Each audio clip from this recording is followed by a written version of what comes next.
Bonjour à tous, bienvenue sur France Business TV pour la journée internationale du burn-out. Bienvenue sur notre émission qui traite de l'actualité économique, sociale et numérique et vous le verrez de toutes les belles initiatives en France.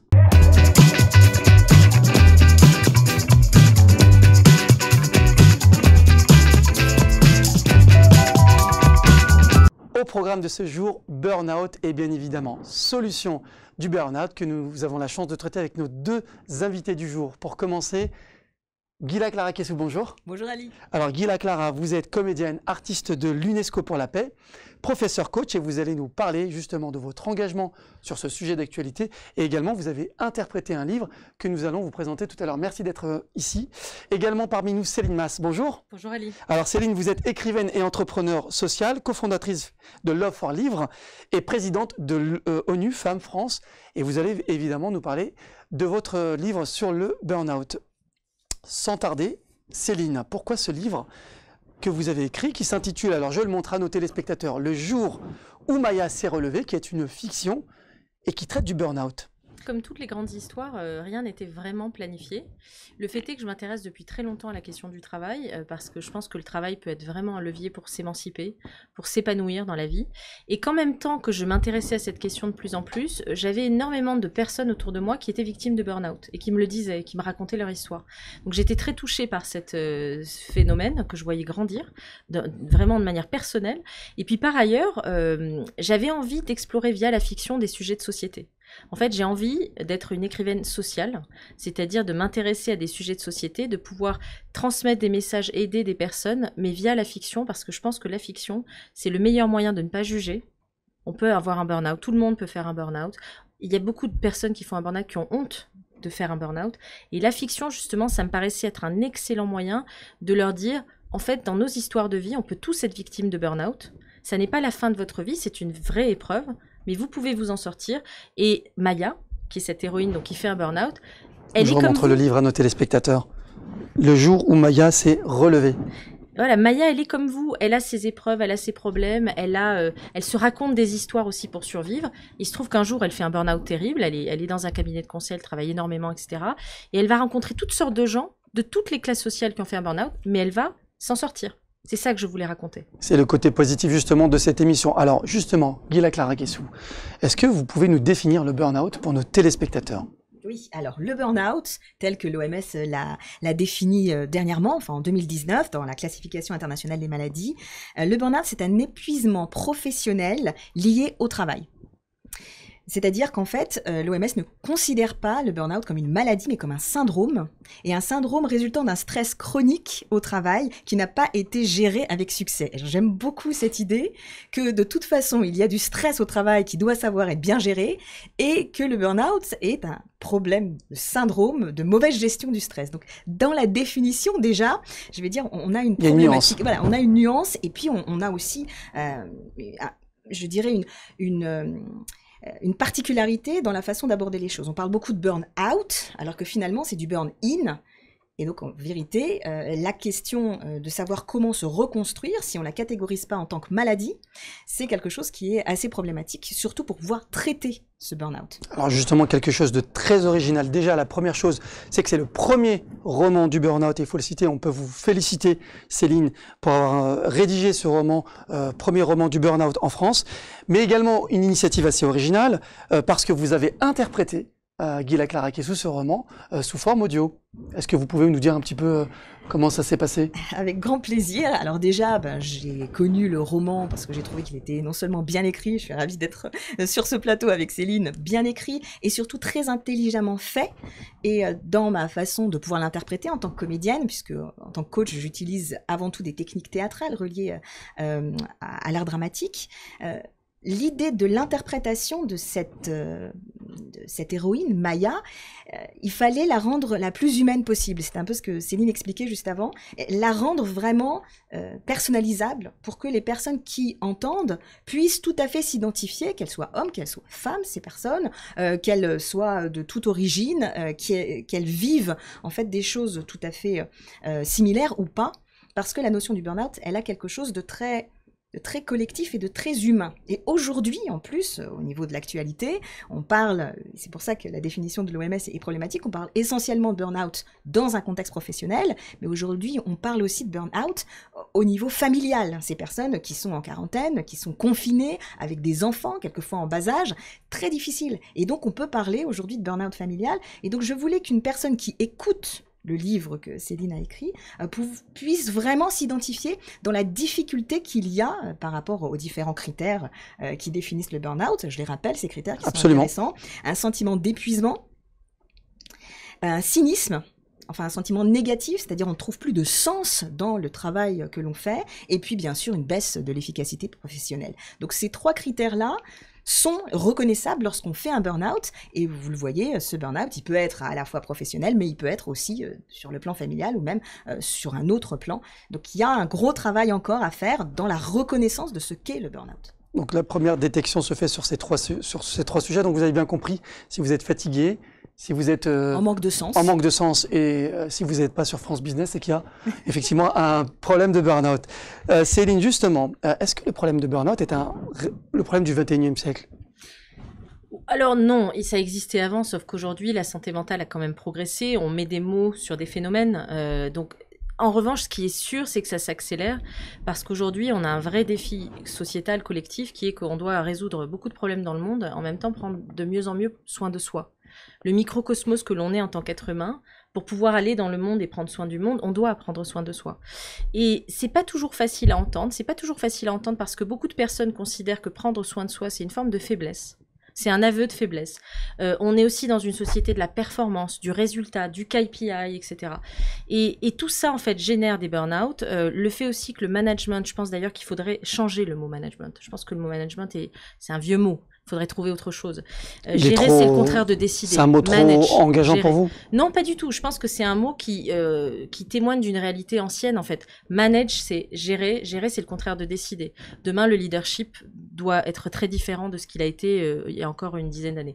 Et donc, le burn-out, aujourd'hui, il est mieux structuré, il est mieux connu, il est mieux appréhendé. Il y a des solutions. Alors, comme je le disais tout à l'heure, c'est pas la fin d'une vie. Et d'ailleurs, Maya, elle trouve sa solution. Et ce que je voudrais dire aussi, moi, j'ai conduit une 50aine d'entretiens pour faire ce livre, pour écrire ce livre, parce que n'ayant pas fait de burn-out moi-même, je n'avais pas forcément accès à l'expérience sensible. Et donc, je voulais comprendre de l'intérieur comment les gens l'avaient vécu. Et ce qui est intéressant, c'est que malgré la difficulté de cette épreuve, c'est aussi une nouvelle vie qui s'ouvre. C'est-à-dire qu'à ce moment-là, on s'arrête, le corps nous dit stop, on comprend que notre vie n'a plus de sens et on reconstruit une vie qui a du sens. Et ça, c'est beau, et ça, c'est l'espoir qui est, je crois, porté dans le livre et merveilleusement interprété. Merci encore, Gila, par Gila Clara-Kessous dans le livre audio. Alors c'est vrai que c'est un vrai duo parce qu'on a la rédaction de ce très bel ouvrage, mais on a aussi cet ouvrage audio qui est une grande première aussi en France et qui est aussi une initiative assez nouvelle parce que ça permet aussi c'est une forme de thérapie, l'écoute d'un ouvrage par l'audio. Qu'est-ce que vous en pensez? Ah oui, parfaitement. C'est vrai que la question du livre, la question de l'audio, de la transmission de ce livre, ce sont 2 outils très puissants aujourd'hui sur tout ce qui touche la santé mentale. C'est d'ailleurs l'objet de notre collaboration avec Céline sur tout ce qui va toucher cette idée au travers de la culture transmise. C'est l'objet de Love for Livre. Je suis sûre que Céline va le présenter mieux que moi. Mais c'est très important de comprendre qu'en fait, c'est pas seulement, je dirais, occupationnel. Vous savez, on a souvent ce mot pour dire, même au niveau de l'OMS, une façon de se dire que c'est de l'encadrement, ou c'est récréationnel, c'est vraiment de la thérapie. Et aujourd'hui, on parle de bibliothérapie. D'ailleurs, je relance la balle à Céline pour qu'elle nous présente le projet Love for Livre, avec laquelle j'ai la chance de pouvoir participer, parce que c'est vraiment ce dont il s'agit, de la thérapie par le livre et par l'écoute du livre. Alors parlons-en, Céline. Qu'est-ce que la bibliothérapie et ce projet justement sur Love for Livre? Oui, Love for Livre, c'est né il y a déjà quelques années du constat que le livre est souvent considéré comme un objet esthétique. Il faut qu'il y ait du style, surtout en France. Or, le livre, c'est un objet social. On a tous changé de vie parfois grâce à un livre. Il y a beaucoup de gens qui témoignent. J'ai lu ce livre et ça m'a éclairé. Il s'est passé quelque chose. J'ai eu mon kairos, vous savez, mon déclic. Et donc, l'objet de la bibliothérapie, c'est de mettre au service de gens, et plutôt des publics dits vulnérables, mais ça peut être toutes sortes de gens, le livre comme un objet d'émancipation, comme un objet de révélation à soi, comme un objet pour prendre soin de soi. C'est une vieille discipline. C'est pas du tout neuf, contrairement à ce qu'on pourrait penser. Ça naît au début du XXe siècle. Sadie Delaney-Peterson, qui est une bibliothécaire noire, je le dis parce qu'il y avait très peu de femmes noires à l'origine, à cette époque-là, qui travaille en Alabama dans un hôpital et elle lit des livres aux soldats rescapés de la Première Guerre mondiale et elle se rend compte qu'en lisant des histoires, leur fait du bien.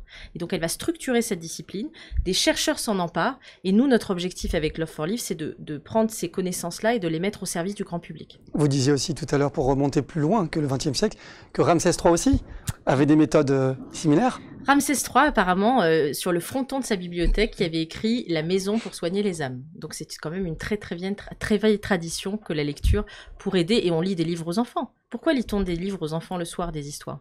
Parce que dans leur cerveau, ça génère de la sérotonine. Imaginaire. Ça va leur permettre de s'apaiser, et techniquement, ça va leur permettre de s'endormir avec un sommeil de meilleure qualité. Alors Céline, autre question, vous êtes engagée depuis de longues années pour l'égalité, et vous êtes présidente donc de l'ONU Femmes France. Or, votre héroïne est une femme. Y a-t-il une plus grande proportion de femmes touchées par le burn-out que les hommes? Alors, il semblerait, et c'est important cette question, Ali, parce qu'aujourd'hui, on n'a pas véritablement de chiffres au plan mondial, européen, même français, très précis sur le burn-out. On a des chiffres sur les personnes qui déclarent être en burn-out. On estime que c'est à peu près 36% des salariés, selon des études récentes. Il y a un observatoire, Céline, justement il n'y a pas véritablement d'observatoire. C'est un vrai manque. Ça, je l'adresse. J'ai écrit un livre, d'ailleurs, un texte, pardon, dans Accidental European, qui est un site européen, où j'ai écrit un article sur le burn-out, où j'en parle, en disant il faudrait qu'il y ait une étude européenne un peu profonde qui nous permette de savoir véritablement combien de gens sont en burn-out. Ça, c'est un premier sujet. Néanmoins, les femmes ont une charge mentale plus importante. On le dit, on le sait, le travail domestique, prendre soin de sa famille, prendre soin du domus, être plus investi, c'est prouvé dans bon nombre d'études. Mais il ne faut pas quand même sous-estimer le fait que beaucoup d'hommes ne le disent pas. Parce que beaucoup d'hommes sont élevés aussi en cette culture du silence, quand il s'agit de parler de leur vulnérabilité, et donc il est fort possible qu'il y ait en fait beaucoup d'hommes qui fassent des burn-out, mais sans le dire. Donc ça, c'est important de le signaler.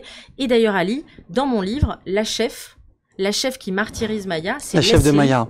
C'est pas un homme, parce que moi, je ne veux pas céder aux caricatures. Dans tous mes engagements citoyens, je pense que le monde est complexe et qu'on peut être très engagé sur une cause sans caricaturer tout le reste. Ça, pour moi, c'est très important. Effectivement, cette question de la subtilité est importante. Merci de le rappeler.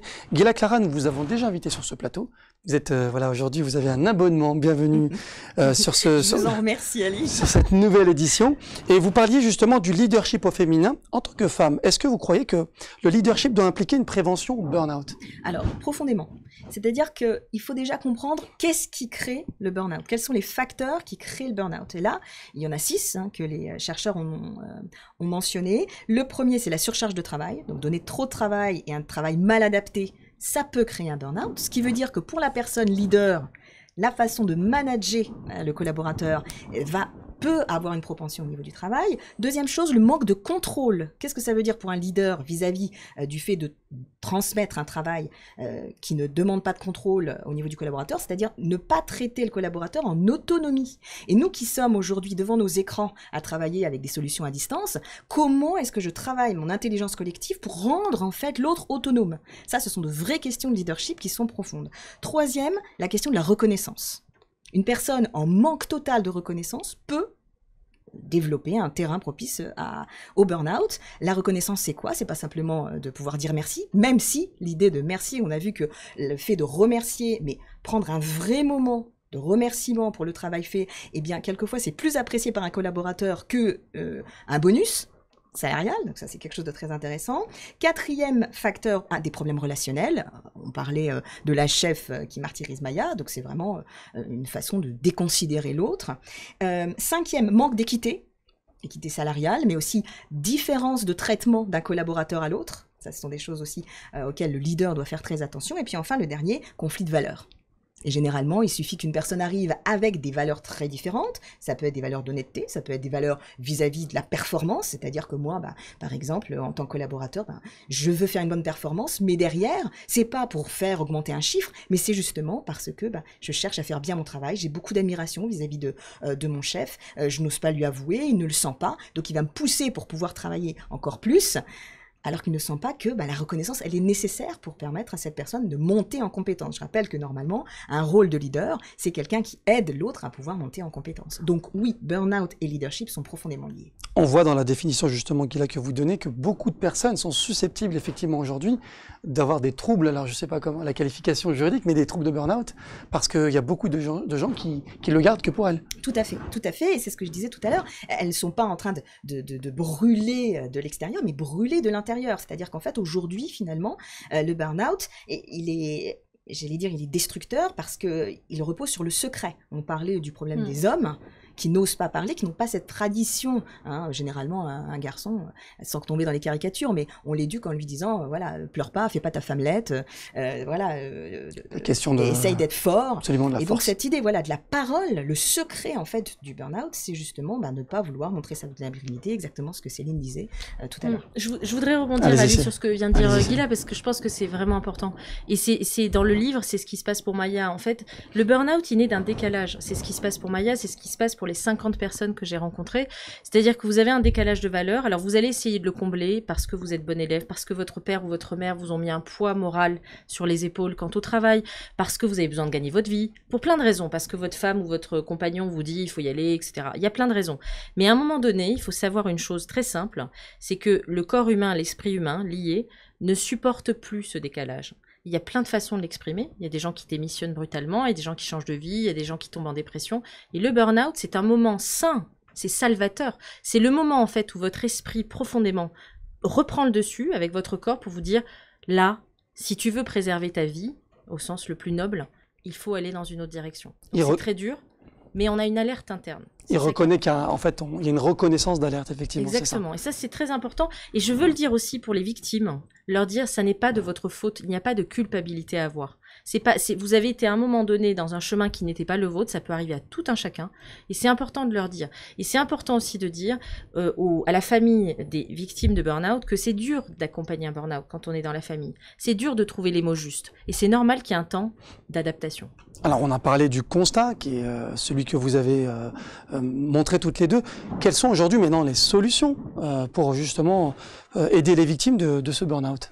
Alors déjà, je pense qu'il y a une beaucoup plus grande sensibilisation sociétale des médias. On parle beaucoup de ces sujets-là, donc ça aide quand même les gens à se dire « Ah tiens, il se passe ça, peut-être que je suis concernée ». Il y a un outil en ligne qui est très bon, qui s'appelle le Maslach Burnout Inventory, qui est un outil gratuit où vous pouvez répondre à certaines questions et déjà avoir un premier diagnostic. Un site qui s'appelle aussi Souffrance et Travail, qui décrit en fait le burn-out, des solutions. Il y a des associations. Vaincre le burn-out, par exemple, qui est très intéressante, où vous pouvez toquer à la porte de l'asso et demander des solutions, demander des accompagnements. Donc, il y a pas mal de solutions. Et puis, surtout, encore une fois, moi, dans mes 53 interviews, j'avais compté qu'il y a 47 personnes qui se sont reconverties, qui sont en cours de reconversion sur des choses très fondamentales pour elles, des passions, des nouveaux métiers, des entrepreneurs. Donc, encore une fois, le burn-out, c'est très dur, c'est âpre, c'est un feu qui vous ravage, mais une fois que la terre est brûlée, vous avez quand même de l'espoir de repartir. Ça, je veux vraiment le dire. Céline, une dernière question. Vous disiez tout à l'heure, effectivement, avec Ghila Clara, que le burn-out, ça touche les hommes et les femmes. Est-ce que ça touche un certain type de salariés et un certain type d'âge ? Est-ce que ça touche plus les personnes moins âgées ou plus âgées ? Alors non, justement, ça c'est important aussi parce qu'il y a un gros stéréotype qui est de dire c'est que les CSP+, etc. Non, c'est toutes les professions. C'est toutes les professions. Un serrurier, des instits, des gens qui travaillent sur le terrain, des ouvriers. J'ai rencontré plein de gens très différents. Donc ça touche tout le monde. Simplement, il y a des milieux où c'est peut-être plus facile d'en parler que d'autres, d'une part. Et ça touche aussi des personnes d'un certain âge comme des très jeunes. On parle aussi du bore-out d'ailleurs, qui est la version du burn-out mais créée par l'ennui. Ça touche pas mal les jeunes aujourd'hui qui sont... Vous rappelez la définition, le bore-out. Le bore-out. Le bore-out, okay. C'est finalement un autre versant du burn-out, mais créé par l'ennui. Donc non, tout le monde peut être concerné, absolument tout le monde. Cessons les stéréotypes sur ce sujet. Et encore une fois, le premier pas, c'est de se dire que ça n'est pas de notre faute, et que chacun est capable d'avoir de la vulnérabilité. Ça n'empêche pas derrière de conquérir le monde et de se lancer dans des projets très innovants, très ambitieux. Voilà, ça, il faut vraiment le dire, je crois. Et d'avoir des solutions. D'ailleurs, vous disiez, Ghila Clara, je me retourne vers vous, que même dans les familles, effectivement, cette nouveauté, enfin ce burn-out apparaît avec le confinement. Ghila Clara, alors on parlait du leadership.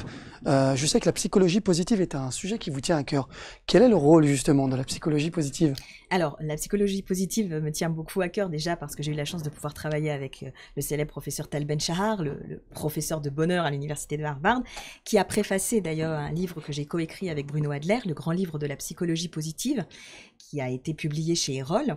Donc, ce que j'aime avec cet outil qu'est la psychologie positive, qui en fait englobe plein d'autres disciplines, c'est un outil transdisciplinaire, c'est qu'on peut prévenir le burn-out et on peut aider aussi quelqu'un qui a dû subir, j'allais dire, le burn-out de plein fouet au niveau pathologie pour se réinsérer. Ce qui est très beau d'ailleurs dans le roman, c'est qu'il y a un moment où Maya va participer à un cercle de parole et en acceptant de mettre des mots, en acceptant de retrouver le sens social, elle va petit à petit en fait entrer dans la thérapie nécessaire de la parole salvatrice.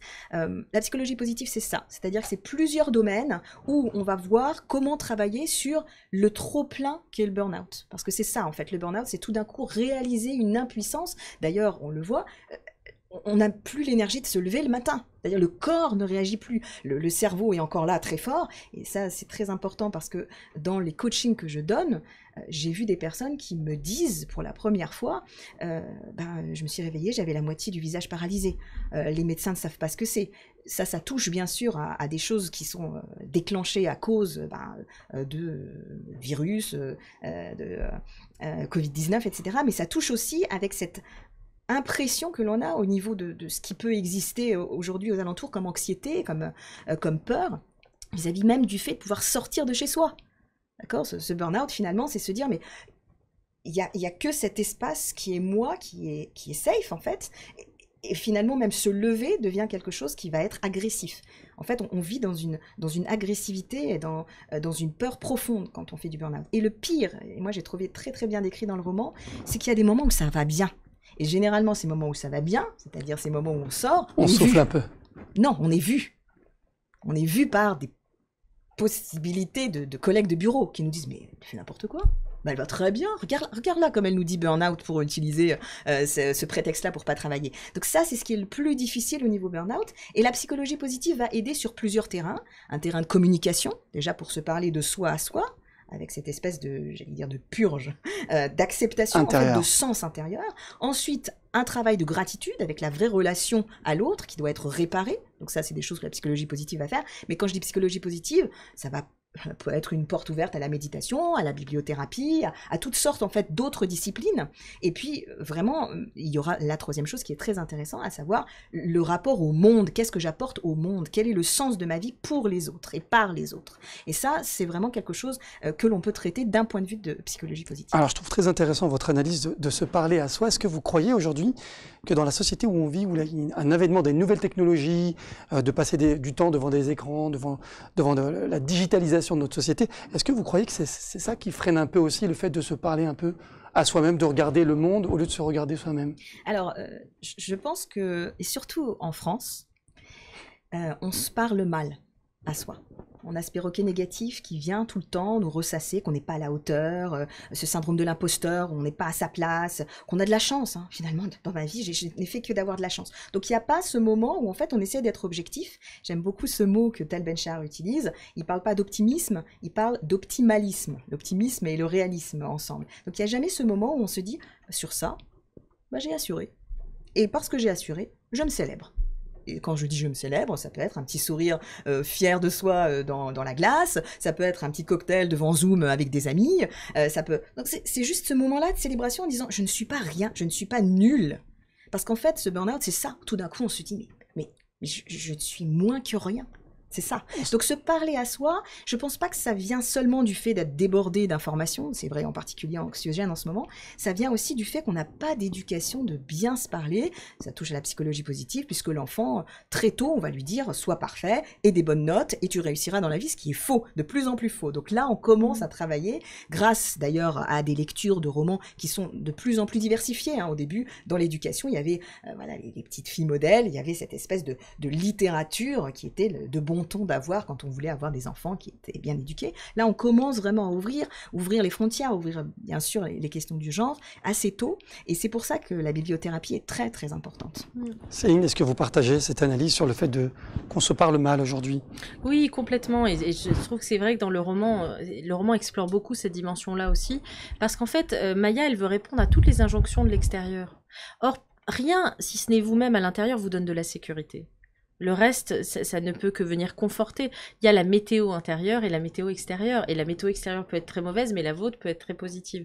Donc ça, c'est important. Et puis, comme le dit très bien aussi Gila, en France, on est vraiment dans l'accumulation de preuves de la performance. Or, la vraie performance, le vrai succès, c'est celui que l'on se dessine, c'est celui que l'on se rêve. Le succès, c'est différent pour toutes les personnes du monde. Et ça, c'est important de s'autoriser à penser son succès de la manière la plus libre possible. Et je crois que Maya, elle y arrive.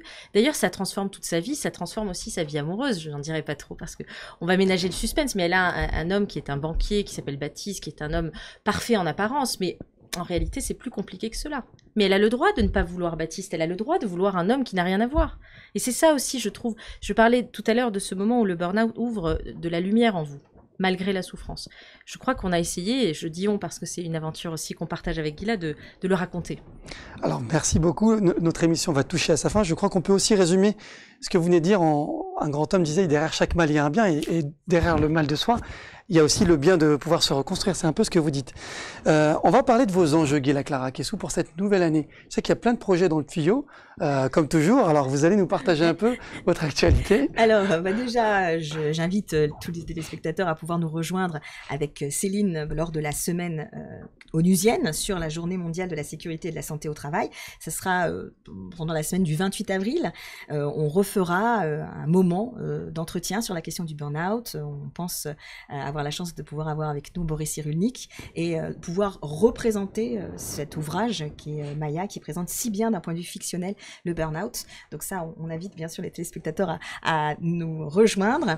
Et puis deux autres initiatives, en particulier sur les femmes, pour la journée internationale des droits des femmes, le 8 mars. Le 8 mars, avec absolument. un colloque qui est co-organisé entre l'UNESCO et le ministère de la Justice. C'est un colloque qui est ouvert. D'ailleurs, on aura la chance d'avoir Céline avec nous. On aura aussi d'autres invités de prestige, comme Laura Adler, Daniel Sanave. J'ai la chance de pouvoir travailler avec Isabelle Rome, haute fonctionnaire à l'égalité auprès du ministère de la Justice, sur ce colloque gratuit, auquel j'invite tous les internautes. Et puis, un autre colloque d'un autre genre aussi, fin mars, qui reprend en fait l'idée que Raphaël Mizrahi a mis en place, la nuit de la déprime, mais qui le transforme pour que ça devienne la nuit de la niaque. Et là, on invite tout le monde, là aussi, de façon gratuite, à pouvoir se connecter avec nous pour passer un bon moment, comprendre ce que c'est que la niaque, comment retrouver la niaque, avec des éclaircissements, je dirais, au niveau scientifique, mais aussi des exemples de nous tous, de vrais gens. D'ailleurs, si certains téléspectateurs veulent participer,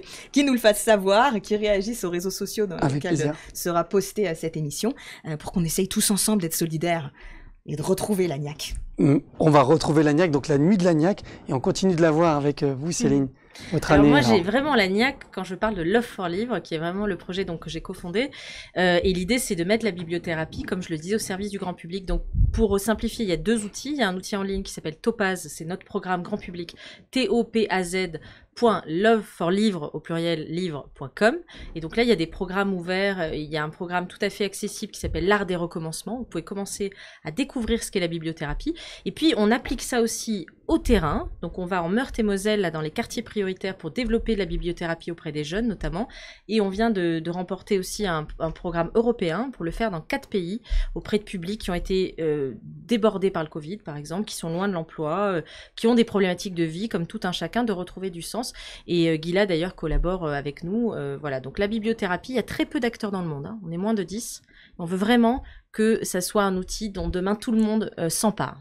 Eh bien, tout le monde s'en emparera. Vous êtes le premier roman, je le rappelle, le jour où Maya s'est relevé, le premier roman du burn-out en France, avec cette belle édition aussi audiophonique faite par Gila Clara Kessou. Et donc, c'est aussi innovant avec tous les outils que vous nous avez partagés.